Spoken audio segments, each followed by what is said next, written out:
అయ్యో ఏమైందండి సంతోష్? ఏమైంది నాకు? మీరేం టెన్షన్ పడకుల్లి. ఆ బెల్ట్ షాప్లో తాగి పడిపోతే వాళ్ళు ఫోన్ చేసిళ్ళు, తీసుకొచ్చిన. అయ్యో అవునా సంతోష్, ఈయనెప్పుడు మారుతాడో ఏమో. అత్తమ్మా. కోడలా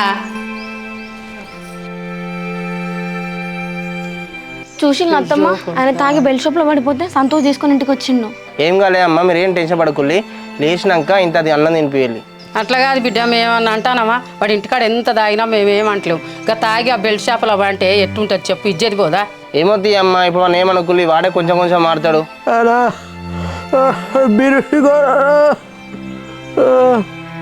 చూసినావు సంతోష్, ఆయన అట్లా తాగి ఎక్కడున్నా కూడా సోయి లేకుండా అట్లా కలవరిస్తాడు. ఆయన హెల్త్కి ఏమైతే మాకు ఆలోచన ఉండదా? అట్లా తాగి ఆయన హెల్త్ ఖరాబ్ అయితే ఎట్లా సంతోష్? అదే అమ్మా, నాకు కూడా భయం అవుతుంది. వాడు ఇంత తాగితే ఎప్పుడో ఒకసారి మన హెల్త్ మీద అదే ఎఫెక్ట్ చూపిస్తుంది.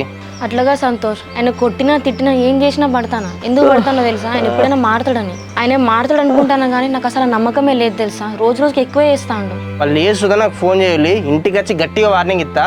అరే మీ ఇంటికి పోయి కూడా అన్నయ్యతో మాట్లాడొచ్చిండ్రా. అవునా సంతోష్? మా ఇంటికి వెళ్ళిలా? మా వాళ్ళందరూ బాగున్నారా? అందరు మంచిగానే ఉన్నారు.